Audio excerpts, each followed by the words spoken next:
Good morning.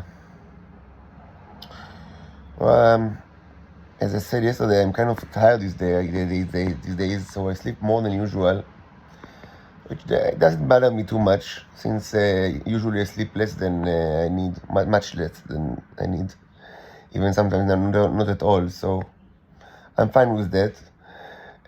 But I do manage to advance very slower in my various, I said, project, both scientific and also recording of my thoughts.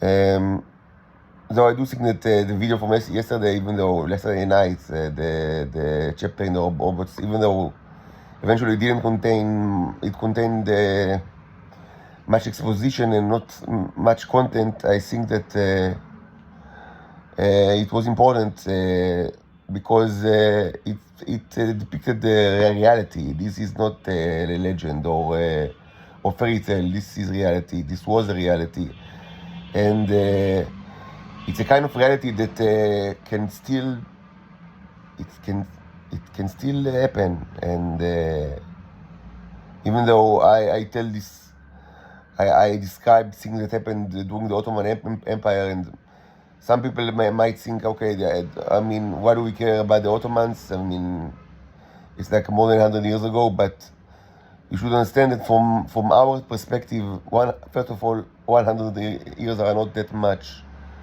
And needless to say that humans, from our perspective, not only that they didn't change much in 100 years, they didn't change much in 100,000 years. So, I mean, from our perspective, you are not different at all from like these people. Like, you're just the same. So, I mean, the same could happen again, and horrible things that are perhaps not that horrible, but almost as horrible are still happening. So it's, from our perspective, this is completely relevant, and it's not like, I mean, tales of like a bygone era or something like that. We do not. Our view of the people of Israel today is that they don't. They are almost the same as these people that I speak about, like I spoke about yesterday. It's like it's almost the same. It's even almost the same conflicts, and like, unfortunately, even geopolitics didn't change much since these times. Like, over these 100 years, like, from like a view above, things didn't really, like, almost didn't change at all. And so, yeah, I mean, it doesn't really matter if it happened during the Ottoman times or it happened just now. It's from our perspective, it's the same, and of course the key point is that even if something stopped like happening, they can still reoccur. And the issue of repetition is incredibly important, especially in the context of the Israelites, because they are always doing that. They are always repeating the same thing. Repetition is something that, I mean, it's just, I mean, it's a major kind of like, I mean, the motive of repetition, that they do incredibly simple things, and then, I mean, for some reason they stop, either because of divine intervention, or because intervention of the cherubs, or because international intervention or wars, or because there are always wars here. So there are always wars in this place. So they stop, but then they continue to do the same things again. So it's just to say, I understand it. I mean, for some people, I mean, especially if they are young and like, I mean, they don't care about history at all.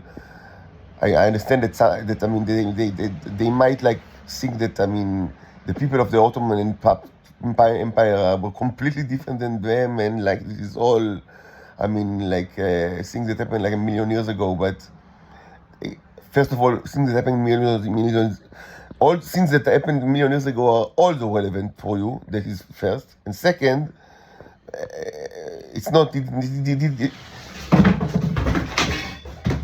second, it did not happen a million years ago.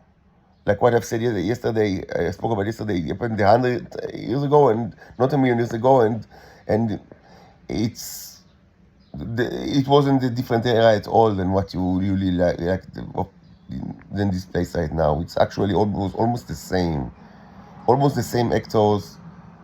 I mean, the major change was, I would say, the major difference between this era and like our time, I would say, is the power of the United States of America, and not only the power, but their international for agenda, which was at the time was still, I mean, they were still minding their own business mostly, and today they are kind of like they are the hegemony, and they want to keep to being the hegemony of the world. Like, I mean, to be present everywhere, and to show, I mean, they are like the boss of the world. This is the main difference, but it's not a, from our perspective, it's not a huge, I mean, factor. Like, I mean, okay, so they are like, I mean, the new Roman Empire that did not exist during the time of the Ottomans, even though they were already very strong back then, but their politics was still influenced by traditional kind of like ideas of minding their own, like that each person should mind their own business, and presumably this is also true for countries. I mean, that was the traditional American view, and it was still like that. I mean, by the time of the first World War, even though it was starting to change following the First World War. But this is the major change. Other than that, it's almost the same, the same people, the same problems, and the same conflicts, and the same monstrosities. So today I will continue, I mean, I will definitely continue describing some of the things that happened during this time, but mostly things that happened much later during our time. And again, when I say our time, I mean starting the 80s, which is, in my own chronology or history, I kind of like, I mean, this is it's kind of like, I mean, I categorize it as the latest era of the Venusian-Earth relations, and this era it's got its own unique properties and all sorts of characteristics that are different than other times, and also coincidentally or not, it's specifically it's my time. I was born in 1984, and I'm, as I said, I'm not only like a historian or anthropologist of this phenomenon, but I'm also I'm forced to be like an actor in this saga, because the intelligence community I mean, they're always hunting me. You understand it. So it's also my time. So I'll speak about it today. And hopefully, maybe I'll take some samples from the Crucible, also light it, and then take more samples, because I'm interested to see, I mean, how things are going in there. And I want to, I mean, very, very shortly respond so I've just seen a video on YouTube regarding the Nephilim. There are many videos like that. It's not a new issue. So very shortly, I will address the issue of Genesis 6. This is Genesis 6 is and maybe now people are kind of starting to make connections, maybe to the way that I describe cherubs in general, and maybe specifically to the fairy tale, like the Three Sisters fairy tale. So first of all, sure, yes. I mean, definitely, Genesis 6 is important in my own mythology, and I spoke about it. I've spoken about it quite a bit, but maybe not in this YouTube channel. Maybe more like earlier. I think I addressed this issue. I addressed Genesis 6 mostly in the Twitter, in my Twitter account. Like in the time, I mean, there was several months or maybe even a year that most of my videos and recording was done in Twitter, until this January when I started this channel, and from then on I just use this channel, partly because of, I mean, mostly because actually a court order that formally prohibits me from publishing anything in social media. I mean, believe it or not, but this is the state of Israel. I'm like 8 months now under a court order that prohibits me from publishing anything in social media, because this is a totalitarian state and they hunt me. So I was thinking YouTube is not social media. Of course, I mean, you can say that it is, but I interpret it as that YouTube, but Twitter, or X currently, but anyway, Twitter is certainly a social media outlet. So and it was also presumably it was presumably the center of my criminal accusation. Unbelievably stupid like that. I mean, as I said, I'm not really. It's not nothing criminal about it. It's a prisoner of war situation.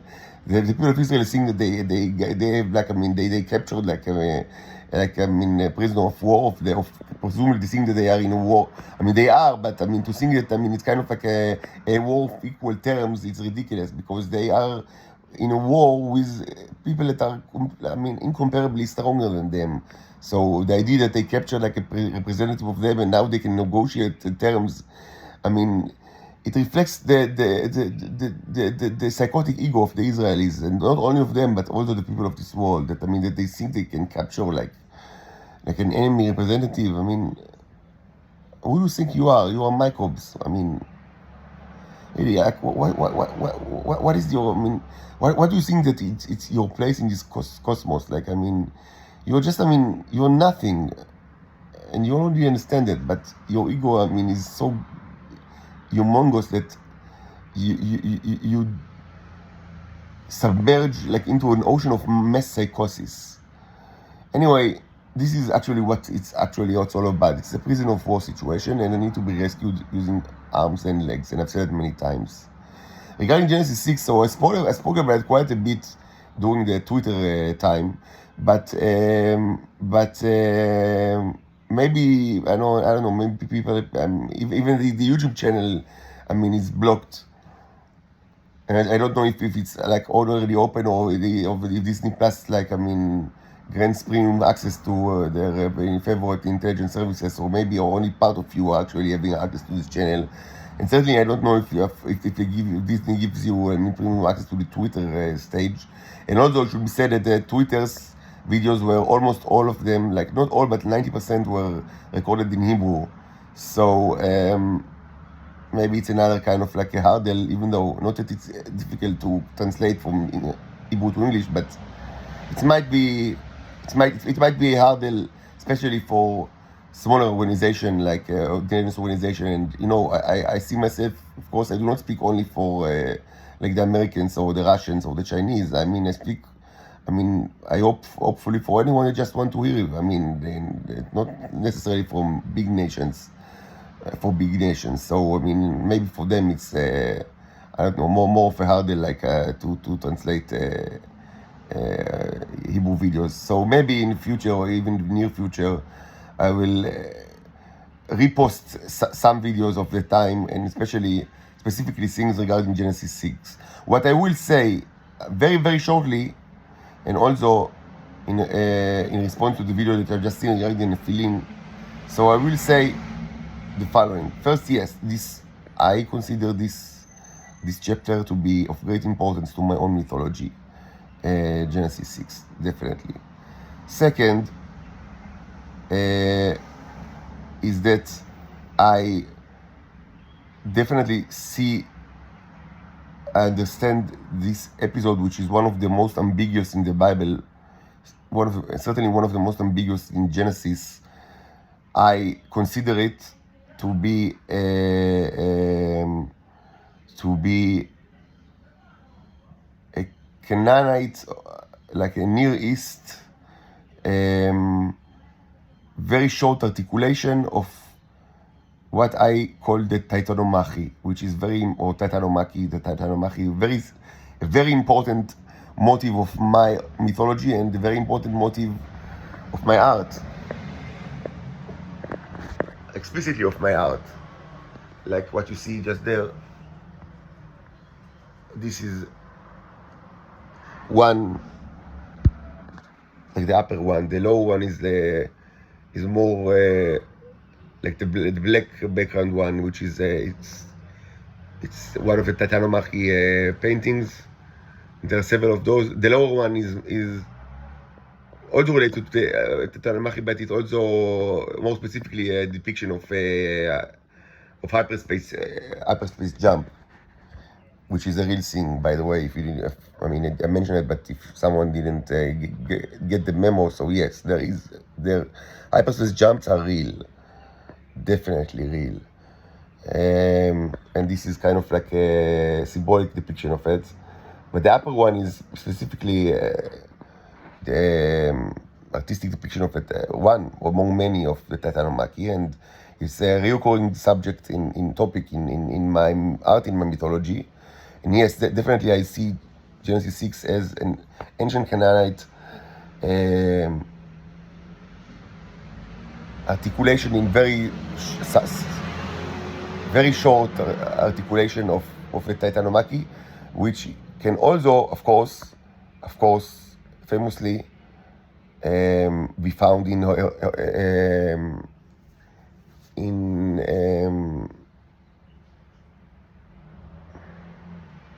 Hesiodos or Hesiod in the Roman, in the way that Anglo-Saxons say the name Hesiod or Hesiodos in Hebrew. They use the term Hesiodos.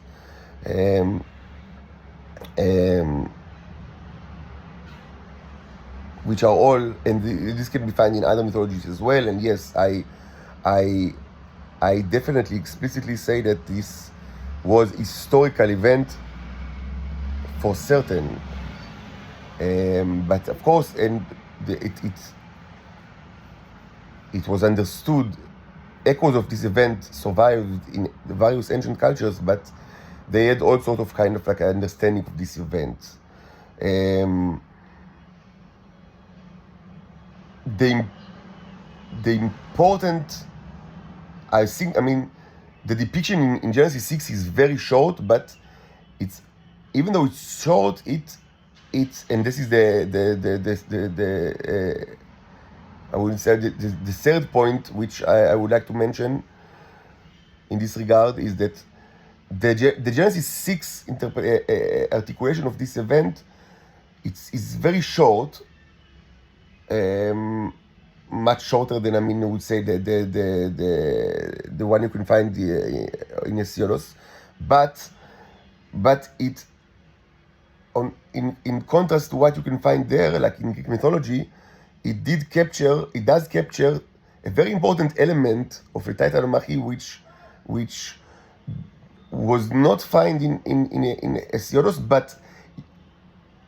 but it can still be found in other parts of Greek mythology, which is the problem of the hybrids and the contribution of the hybrid to the Titanomachy. So this is captured very well in Genesis 6 and not in Hesiodos' this depiction, even though it does certainly have echoes in Greek mythology in general, and I've spoken about it in various Twitter videos in Hebrew in the past, that while it's not part of the Greek depiction of the Titanomachy, it's certainly part of Greek mythology, the problem of the hybrids, and their contribution to the Titanomachy, and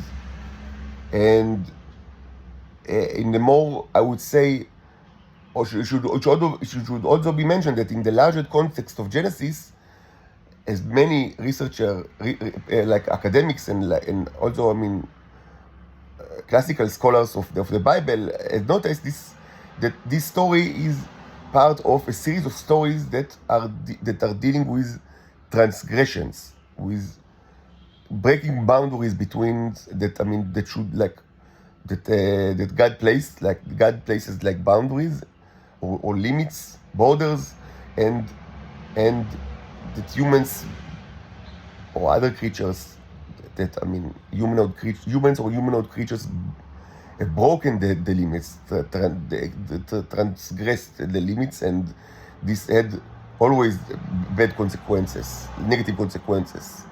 So Genesis 6 is like the story. I mean, is part of like is part of a series of like of such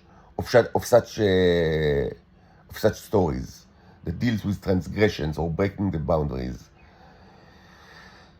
So okay, that will be all for now. Hopefully, it will be an energized day. But let's start with a shower because it's very hot in here.